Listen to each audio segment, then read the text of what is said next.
All right, welcome back to the New York show. This is Greg Helbeck and Michael Pinter, back with regular scheduled programming here. We did our last show, I believe it was in person, where we had Devin interviewed, and then we did our own little state of the market show. So anyway, I'm actually coming to the listeners from Singapore in Asia, and Michael is 12 hours behind me. It's 8 in the morning in Long Island, so it's a little bit of a trippy time sequence here. But anyway, we're going to talk about novations and how do you do this exit strategy? Because I feel like every week that goes by, Michael, there's a new guy going out talking about novations. And I think in 5 years, they'll probably be illegal. So let's make money on them now before they go away. I don't think they can ever make them illegal, right? So let's talk about, you want me to explain what they are? Yeah, you want I was just going to ask you that. Yeah. So I honestly had never heard about them till maybe a year and a half ago, 2 years ago.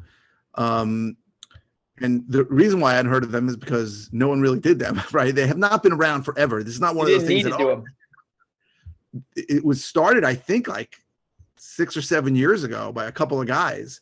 Yeah. And it's a brilliant, what do we call it? Legal tactic to make money. So what most people are familiar with is an assignment of contract or a double close, where there's A to B, the seller's A, we as the investor are B, and then we assign it to C, B to C, or maybe we'll double close with the contract of B to C. So that's a simple way to understand it. With an novation technically is a legal term that means replacement. With an novation, you're in contract from A to B, and you are going to replace B with a new contract from A to C, right? And there's a big advantages to it. There's big disadvantages to it, especially in New York. But the idea is that when we assign contracts, usually we need to assign them to a cash buyer, because the end buyer cannot get a regular mortgage because of an assignment of contract. And Fannie, Freddie, and all the major government-sponsored entities that buy loans will not allow a person to get a regular mortgage if the seller is not on title at the time of contract. And we, as the seller, theoretically, when we assign, are never in title on those things.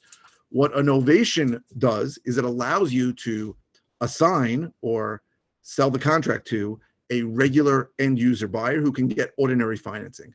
So that's an amazing advantage to it. The only disadvantage to it, as opposed to getting an assignable contract and assigning it, is that the seller needs to be on board with it and needs to agree to allow a new third party to take your place. So they have to know exactly what's going on, and they have to agree. And your initial contract with the seller has to have very specific language that says they allow you to do that. And the truth is, another drawback that we don't want to talk about too much is that most attorneys, sellers attorneys, have no freaking idea what this is, right? And it's there's an education. I had to educate my own attorneys about it. I literally had to go there and have her sit everybody and explain it to them and show them the documents. And they'd never seen it before. And these are attorneys who've done, tons of double closings and assignments. They've never seen innovation. So that is what it is, and what it allows you to do. It's allowed me, and I think you to do, is that we can take a deal that would never have worked because of the numbers. Let's say the numbers were too high to sell that, to make money to a cash buyer, and we can take that deal and we can make money by assigning or selling the deal, the contract, to an end user buyer who will usually pay more than a cash buyer. And that, when I think of all the deals through the last 10 years that I've turned down because they were too thin. So let's give some examples. So if a seller calls me and says, I want 550 is my number, and you look and you go, I can sell this property in a second at 600. I can't take that deal to assign it, because no cash buyer is going to pay me 600. Only an end user will pay me 600. And if I assign the contract, then they can't get a mortgage. And is there a 1 in a million chance that I'll find a cash end user buyer? Yes, but in general, most buyers are going to get financing. So that deal was a dead deal. But now that might be a deal where I can take it and possibly novate it. So I have 2 deals in the works right now, both getting second part getting signed. I know you had some of them. And why don't you talk about your recent experiences with novations too? Yeah, so they're interesting because, like you said, you got to explain them to a lot of people, brokers, attorneys, sellers, your team, right? So I've had to I should have recorded myself and just hit play and they could hear the whole damn pitch. Cause it's like, I feel like I've listened to Eric Brewer enough. I kind of understand it. I used to not understand it, but anyway, so what we're By the way, doing, it took me a very long time to wrap my head it around is it. I did confusing. not get it. It right? doesn't make And sense. some of the things that come up, let's just talk about some of the things that we get asked or that we asked ourselves, like, why would any seller do this, right? Like, That's what I asked. that's the Why first thing, wouldn't like, they just do it themselves? Why don't you just why list it would yourself? they just That's all I list it thought. themselves? That doesn't make sense. And there's a really good answer to that. The answer is you are guaranteeing them that you're going to close at that number. And by guaranteeing them and taking on whatever costs, inconveniences, repairs, problems that come from a ordinary buyer buying that house, to a lot of people, that is worth it. I know that you're going to buy it at that price. If the end buyer doesn't perform, you have to come and close on the deal. That's the tricky part. We should talk about more of that that's later. hairy. Yeah. That's the tricky part, because I almost had that situation right now in my second Novation deal. But I found a buyer. I'm not going to make a lot of money on it. We'll talk about our specific examples, but it actually works, right? You're going to a seller. It's very often a seller just has a number in mind. I want this number. It could be for a million reasons. That's the number they need. And that number there could be a significant spread between that number and what you can sell it on the open market. But they want the convenience and certainty that somebody like you or me provides. And they know they could probably get more, but maybe they had a bad experience listing a property. Maybe they got screwed with a buyer who got out of the contract due to a mortgage contingency at the last second. And they want that certainty and convenience we provide. And with Novations, you can provide them that certainty and hopefully find an end user buyer who's going to make you earn the profit on the spread. Yeah.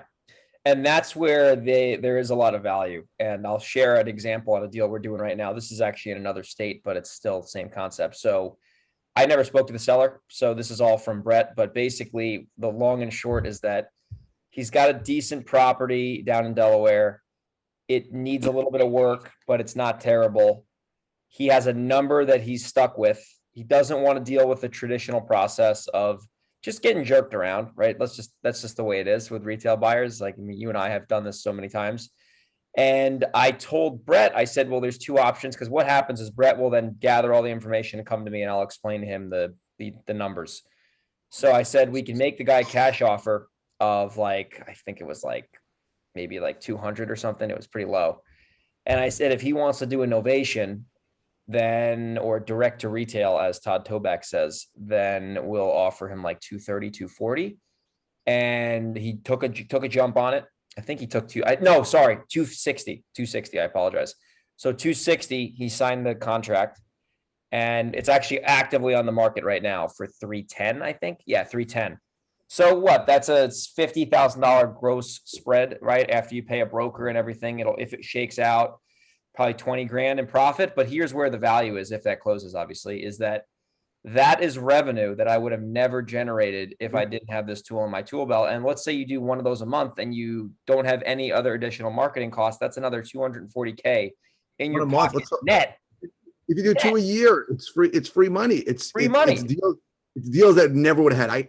That's why I think back. I think of hundreds of deals that I've said no to, that you've said no to, that this can make them possible, right? And I tell people, if you're going to let me do a novatable contract, and obviously they don't know what the hell I'm talking about, I can pay you more. And for some people, that number, whatever that number is all that matters. They don't care about anything else. So I had a situation where the guy wanted 5.25. You see, this was going on for a long time. Where was this? What town? In West Hempstead. The guy wanted 5.25. I felt like it was a 600 house. Now, this was before the market shifted, so now it's lower. I sort of had bad timing on this, but I understand that that's going to happen. And I said, worst case, I could buy it at 5. So at 5.25, and I had somebody right away at 575. So that was a good deal. That guy fell apart when the market shifted, and now I'm going to contract at 540. So I'm going to make a few $1,000s on it. But that was a deal that I never ever would have gotten under contract with ever. And there's a million deals like that, and that's what the beauty of Novations is. And it's funny because Eric Brewer, right, and Eric Lacha and those guys in the York, Pennsylvania area, their Novation is almost a little different than ours, because what they deal with a lot of, and they do, both of those guys do a lot of business. What they do a lot of is they take houses that are around 100 grand that need repairs to get them to FHA level. That's what they are. And there are people that's so cheap. I can't even believe like people pay that much for houses. It doesn't even make sense. Yeah. Anyway, all day in that area, in the middle of Pennsylvania. So they have people who have a house that needs 10 grand, 20 grand to make it into a $150,000 house. That's insane. And they have a number of, let's say, 100, and these guys are taking it, they're making the repairs to them, and then they're making the spread on it. They're making 30, 40, 50 grand on these deals, right? For us, it's very rarely a repair issue, although I have a deal that might need some repairs that I'm in Novation on, that I'm in, hopefully going to novate so shortly. But for us, it's really, because we have bigger spreads in a lot of the areas we deal with, for us, it's sometimes that spread is more than enough that you'd be happy with the profit, but you can't close on it and then sell it because our closing costs are so high. Yeah, that's where New York's a problem. And we can't find a cash buyer at that price either. But there is enough of a spread, right? With Novation, so if there's a $50,000 spread, let's take an example. By me, most of the areas I buy, it costs me 50 grand. The closing costs on the buy, closing costs on the sale, and holding costs. But if I can novate it and have no closing costs, then it's a deal, right? I'll take 50 grand. And the only real expenses you mentioned before is you're going to have to pay, not always, but you may have to pay a buyer's agent 2% on it. So the $50,000 or a listing agent if you don't represent yourself. So you might have to pay 4% total. Maybe 4%. Right? For me, I'm always representing myself in New York. But I figure on a $500,000 deal, that's 10 grand. So, but if I have a $50,000 spread and I have to pay 10 grand plus legal fees, it's a great deal, right? It's a straight up double cost though. Who pays the transfer tax and all that bullshit? The buyer? I'm only paying transfer tax on the spread. So the seller is going to pay the transfer tax on most of it that you would have paid anyway, unless I agree to cover it if there's enough of a spread. Wow. But the transfer tax is not a lot. I mean, it's $4. Because the buyer's buying the title policy and everything, so it doesn't even matter. Like, there's no other really ancillary costs besides the commission and the transfer tax. You know? No, and then just legal fee, but you had that on any deal anyway. So yeah. So it really opens up a whole new world. And it's, again, as you said, it took me a long time to wrap my head around it. I could not get it. Eric Lacho is the one that really explained it to me where I could do it. Eric Brewer was great too. Yeah. And there's a few other guys that do there's it. A couple guys popping up now. Yeah. He's doing them all over the country, like in 50 states. He says he's primarily a Novation company. Once in a while he'll do it. He doesn't like wholesaling. Right. And these guys are all really good. And you want to learn Novations, you can learn it from them. But to me, the way I finally understood it is it's like an assignment. It's a replacement. The huge advantage is that you can assign or you can novate to an end user buyer. The disadvantage is that you have to get everybody on board. Now, what a lot of these guys do, not in New York, is they get a power of attorney, a limited power of attorney, which lets them sign the secondary contract. That's amazing. That would never work in our area. In New York, where an attorney's representing them, there's no way in hell it's going to let anybody sign a power of attorney for a transaction. So from the buyer, right? Get out of here. I sort of flushed that part down the toilet, but it still works. And these guys told me that they don't always get the limited power of attorneys. It still works without it. So when they said that, I'm like, okay, this can work.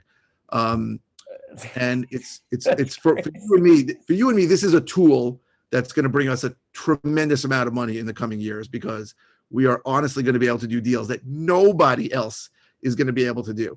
If someone has a $600,000 house all day and they want $550 for it or $540 for it, there is no other real estate investor in the world, besides you and me, that's going in our area that's going to say, okay, I'll take it. They're going to say, F you, I got to pay $420. Yeah, right. So, but we can get it done. Now let's talk about certain properties it works for and some properties it doesn't work. Yeah, I was glad you said that, because there's properties you can't do this on. Doesn't work. Right. It doesn't work if the property needs a lot of work, right? It doesn't Unless you work novate it to a cash buyer on the MLS, but then you might as well wholesale it at that point, because you're going to have to buy it deep. Yeah, it's a waste. It's only for a property that is mortgageable or mortgageable for a small fee, right? Sometimes there's a small issue like FHA needs smoke detectors and railings, right? And those are things that you and I can, if there's enough of a spread, we can certainly pay for. So it needs to be a decent property. And what else? And there has to be enough of a spread between what the guy wants and what you're sure you can. It's really the as-is value. You're really looking at not the ARV doesn't matter in a Novation. It's what is the as-is value, and that's a number that I look for now. It's what is it worth fixed up via comps? What is it worth? Because here's something that Eric Brewer said. I want to just hit on the as-is value thing for a minute. If you look on the MLS in any market in America, like any market from Seattle to Miami, from Boston to San Diego, most sales are not ARV properties, which means that they're in, I would call them livable not condition. Perfect. Right, not perfect. That's 85% of the property. Well, that's about 80% of the properties. I would think that how many properties are really flipped? About 10%, we think, right? So I would say 90%. Well, some of them are in perfect condition because the person, yeah, maybe you're probably right. 85%. 80%.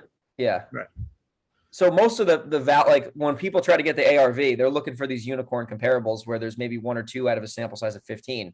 So if you really get good at the as is value, and like you're straight up doing an arbitrage, like it's worth 750 as is, and you can buy it for 550 because the seller wants to net that number, right? The ARV might be 825 or whatever, depending on where you are, but it doesn't matter. It doesn't matter. Right. It's what is it worth now? And then you said the mortgageable thing. You need to, and this is where like the fact that you and I are getting into novations with a lot of experience is helpful, because we know what stuff costs to fix.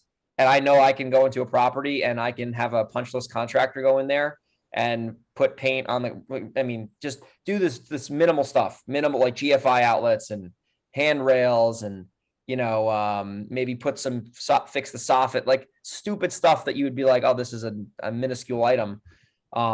It's a huge opportunity. I mean, it's crazy. And so I want to actually ask you a question, Michael, about doing this in New York, because sure. The other belief that I broke, obviously, was, oh, this will work anywhere but New York. And then it's like, I thought about it for a while, and then I realized it would work in New York. However, let's talk about what do you need and we're not attorneys, obviously, but what do you need from a logistical standpoint in your agreements to do this and not have your deals die? Because you need certain language and absolutely. So you need a rider that has two things in it that are not in any of the contracts. What's a rider? You mean an addendum? The rider is like an addendum to the contract. Just for the say that the seller allows this property to be the contract to be novated, and the seller allows you to market it in any way that you want. That's crucial, right? Because including we want to put the MLS. Right. We want to put these things on the MLS, right? If we want the ability to find end user buyers, the MLS is the way that we're going to do it. And we have to have that in the contract, because the guy can't come back later and say no. So that's crucial. Also, I think it's very important you have a discussion with the seller's attorney. Now, my first novatable deal, I lost.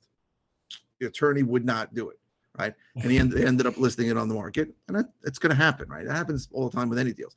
But the attorney would not agree, because when I explained to the attorney, it was a woman, we have to do a second contract here. She said, no, I'm not doing a second contract.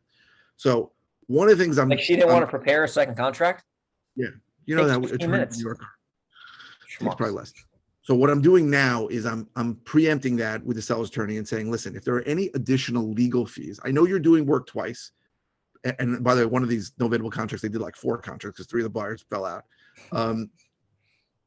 If there's any additional legal fees, I will cover them, right? As per the novation agreement, I'm responsible to cover. So your agreement with your seller that you're going to charge him whatever, $1,500 stands. If there's additional legal fees, I will pay them at the closing. And I think that's helped, because I'm letting these guys know that this is more work for you. You don't know what the hell is going on, right? I know you don't know what's going on. It's going to be a little wonky, as you would say, but I'll cover any costs, right? If there's an additional $500, $1,000 legal fee for your extra work, just bill it to me and I'll pay it, and I'll pay it out of the proceeds. So I think that's a good thing to say, and I recommend you doing that in New York, because it might still not work, right? But I think on that first attorney, if I would have preempted it, I might have gotten that deal. For her, it was like, why am I going to do extra work? Why? Because you come up with this crazy concept of novations. I got to do a second contract. That was the way she looked at it. Incentives are really there. Yeah. The incentives, she doesn't like, she's going to get a fee, right? So I have a guy now, and I'm like, listen, and the truth is that one of the ones I'm dealing with now, they were very slow. They didn't sign it. I lost the first buyer who would have made much more money because they couldn't get their act together. So I said something like that to them, and he got all defensive. And I'm like, listen, I understand this is brand new. You've never done this before. I know it. It's new. I'm not saying anything's wrong, but now we need to get this done now. And because we're now another buyer. And I just want you to understand that if you have additional fees, bill them to me and I will pay them. I think when you say that to them, even if they don't, I don't know if they're going to end up billing me or not, but it makes them feel at ease. Like, yeah, I understand this is not typical and it's maybe more work, but if it costs, but we want to build this more on Pinter, an extra $1,000, he'll pay us. It's understandable, especially too. Now we're like starting to get better at these as we make more offers. Obviously, that's the first thing is the attorney. So the attorney needs to agree that. So just for the listeners, the seller's attorney needs to agree to a novatable code, which basically just means in plain English that you're going to send back a request for the original contract that says that you're basically allowed to replace your contract, which is what novation means. Right. And as long as the seller signs that, right? There is one more document that's Aha. important. And that's another question that everybody comes in their head. How am I protected, right? If there's only A to C contract, how do I get paid? So there's a novation agreement that's signed by the seller and After you find a buyer or before you find a buyer? After you find a buyer that says, hey, this contract between John Smith and Michael Pinter is now going to be changed to that was at 525, is going to be a new contract between John Smith and John Doe at 550. Seller has to see it and agree to it. And any proceeds that are in any expenses that come up with that contract are going to fall on me, and any additional proceeds that come from that contract are going to come to me. That is the document that legally protects us. Can you record that or no? I would probably start recording. I might start recording because think about it. Like if someone, let's say the attorney's really shady, you know, maybe they have electronic copies, but you could just put that in the paper shredder and say, listen, you know, could be. I mean, we have a copy. I'd certainly sue them if they. Oh yeah, for sure. I'm just thinking like in my head here. That's I don't know. A big deal. You know, in other states, they'll record anything. I mean, you can write something on a piece of toilet paper, bring it to the county, and record it online for 2 seconds for $8, right? For us, it's like a couple $100 to record, and the clerks are like, what is? I don't know what it is. You left out a dot on an I and a cross on a T. Yeah. We're rejecting it, right? So what the hell would we even call that novation agreement? I don't know. It's crazy. Yeah, I mean, I know what you could do. I'm not an attorney, but basically you could pretty much file like a lien that is like that's what people do in other states. They basically put a lien on the property, like almost like a contractor lien, like a mechanic's lien, but they're not fixing anything. And they're putting that on the property. And then that gets real. So the way some of these other guys get paid, this is interesting, is they'll record a lien for the novation fee amount. Like, let's say it's 20 grand. And then at settlement, when the bank is going to fund it, they'll issue a lien release and they'll pay it off. It's not so easy in our counties to record lien. No, it's not so simple. In other states, people do that. Mechanics lien, you need to be a licensed mechanic. You need to be a licensed contractor. I don't know if there is a way. I'm open to it, but I don't know about it yet. The clerks by our counties are such. Oh, the Orange County's a joke. It takes. They reject like 2 months anything they can. They almost love to reject things. I just had a deed that was rejected on a deal I closed 9 months ago because of some stupid thing that I need to correct. I mean, it's just ridiculous. I didn't do it. It's a title company thing, but. So listen, if there's a way to protect us, I'm all for it. If you find some way to do it. In New York, you know the golden rule. Like you really can't get screwed because of the attorneys, which is the downside of New York too. It's like you have so much protection. It's a double-edged sword. It's tough for us to get in contract, but no one's getting out. But in other places where it's so easy to get in and out of contract, it's also easier to record things. So they record their contracts or a memorandum of contract. I've done it. Notice of contract, right? Every state's different, right? Every county's different. Some want you to call it a notice of contract. Some want you to call it a memorandum of contract. Some let you actually just take their contract and record it, and that clouds title sometimes. But by us, it's not so simple. But because there's attorneys involved, it's very rare that an attorney's going to want to risk, getting into trouble over something like this. No, you can't. But the document you said though, the novation agreement, that is critical. You need that done. And the thing, I'll tell you something I like about novations that I realized after testing them is they're actually more transparent than an assignment, right? Because if you have an assignable contract and it is clear as day that you can assign it, you can sell that to Joe Smith and technically you can do whatever you want. And you could say he's your partner, he's your contractor, he's your banker, he's your priest, whatever. But once that contract's out of your hands, like you're done. With a novation, you're telling the seller like what you're doing off the bat, and they're either going to agree to it or not agree to it. But there's really no murky water. Like the seller knows they're going to net X. They know you're probably going to make Y. I think it's a more transparent process, at least from how we've done it. Like the sellers don't give a shit. They're just like whatever because they want their number. I agree 100%. I agree, and it's crazy. I absolutely agree. I think in a way, it makes me happier to be more transparent too. I'm not that transparent. I'm not as transparent as you are. You're better at that than I am. With wholesales. And it's probably just BS in my head where I feel like if I get into the assignability of the, hey, I'm going to go out into the market, that I'm going to lose some of my sellers. It might just be in my head, but you're better at that than I am. But I agree that novations, you're much clearer about what's going on and the seller's fine with it. But it's funny, Michael. We since we started doing this Novation offer, like we incorporated it. We've been so much more transparent with our wholesale deals because I used to be pretty transparent about it. And unless it's a smoking deal that I'm going to guarantee buy it, whether I wholesale it or not, we're telling the seller like we're wholesaling this property, especially now with the market changing. We're like, listen, we can offer you this solution. Our one caveat is we need to be able to have like 14 days to find a buyer. I just signed a price reduction for 30 grand this morning in Singapore that says she's taking 30 grand less and I can still wholesale the house. Like literally, like that's how transparent we're being because of the market. That's a different story, but it's the deals you lose by being transparent. Like maybe that's 15%, 20%, but the amount of more deals you can get when you don't know, or just the peace of mind you have, at least from what we've seen, it totally is worth it.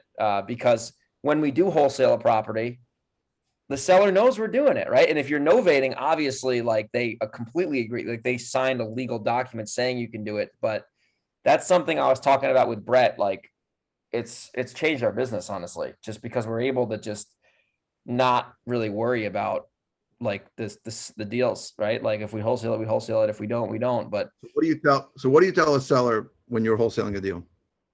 oh, that's a great question. So it depends on the state. So if it's New York, we'll basically Say tell New them, York. yeah, so this is the show.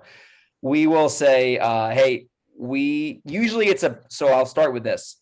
It's normally a haggle, right? Like it's like if I give you X, you take Y as a concession. So normally we're stuck on some number. And like I said, Brett is doing most of this, but I've trained him and I still deal with a little bit of it.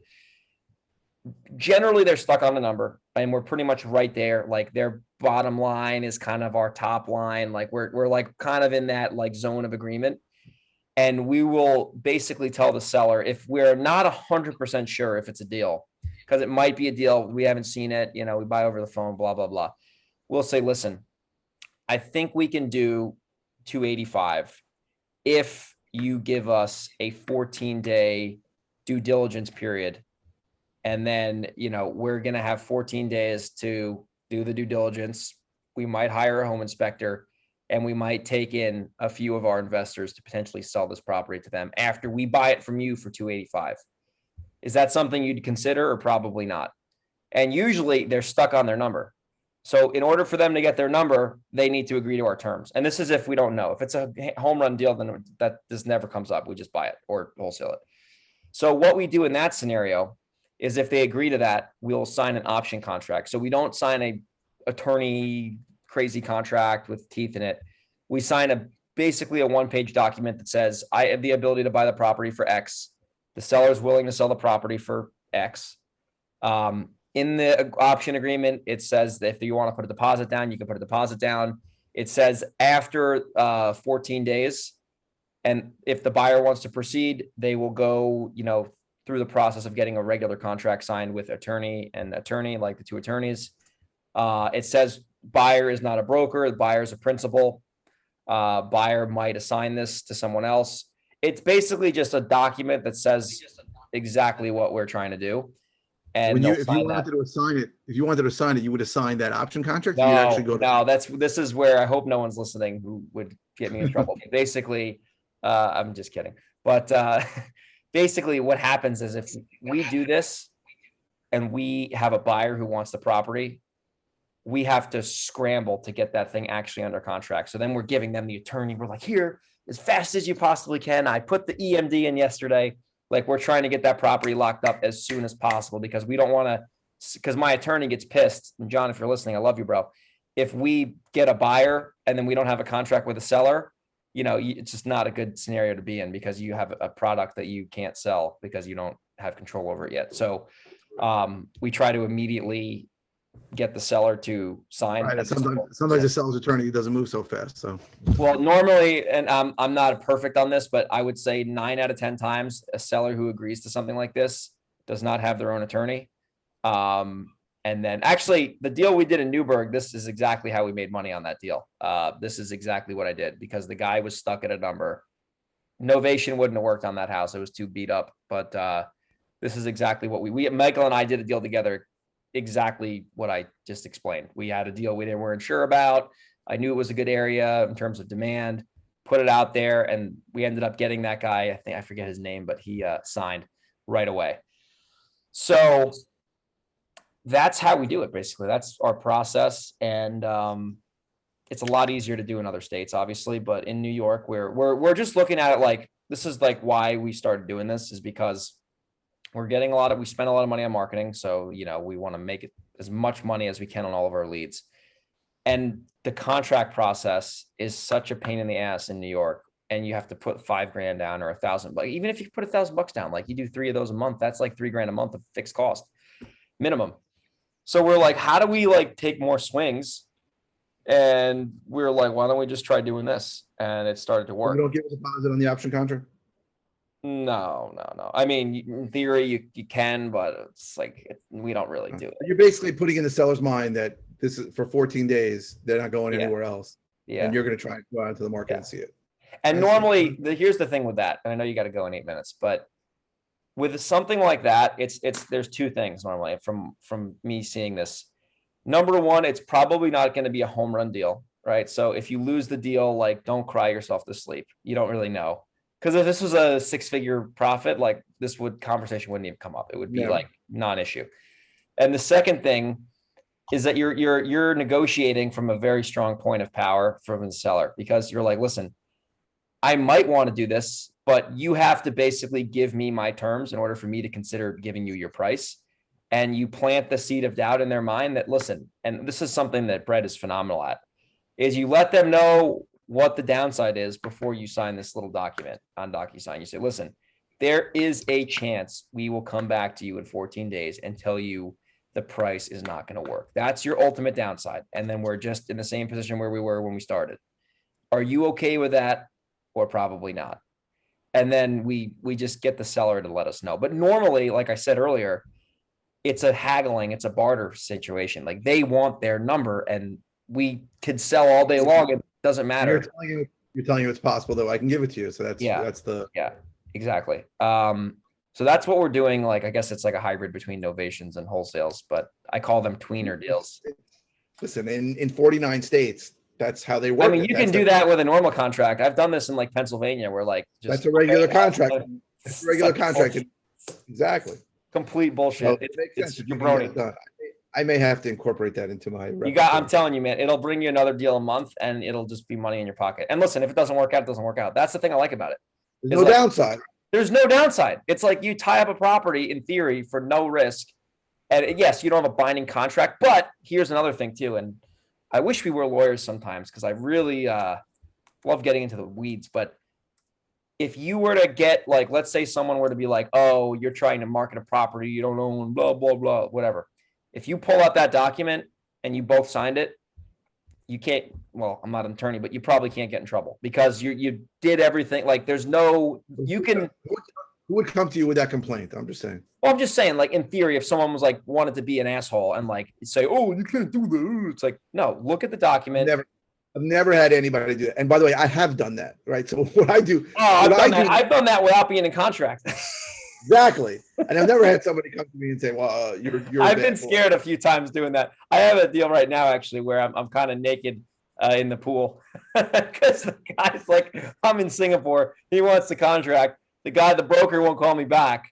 And the guy wants like a huge deposit. And I'm like sitting here swimming naked and the tide just came out. So I got to call him in probably 20 minutes because it's going to be anyway. Is that a deal where you're not sure if you want to do it? It's a deal. Well, apparently there's a buyer who wants it for $740. The seller agreed to $650. Broker's going to make some money, but it's not straightforward. There's tenants in there. It's not straightforward. And it's like, not so simple. No. and they want a big deposit and he wants to close in 30 days. And it's not like a very easy peasy, as you would say, deal. So I'm like trying to, if the buyer is good to go, because they were like, they wanted to get a mortgage. And I'm like, dude, you can't get a mortgage. It's either cash or hard money. And then he's like, so I'm like, okay, I can risk my $6,000 deposit here and maybe try to find a buyer, but I could wait and take the risk. Maybe the seller goes away and wait for that buyer to actually commit. And then I'll go wire the 6Gs and it's not an issue. But anyway, yeah, so this happens a lot too. Like, because then it's like, do I want to do this? I don't know. The guy wants this property.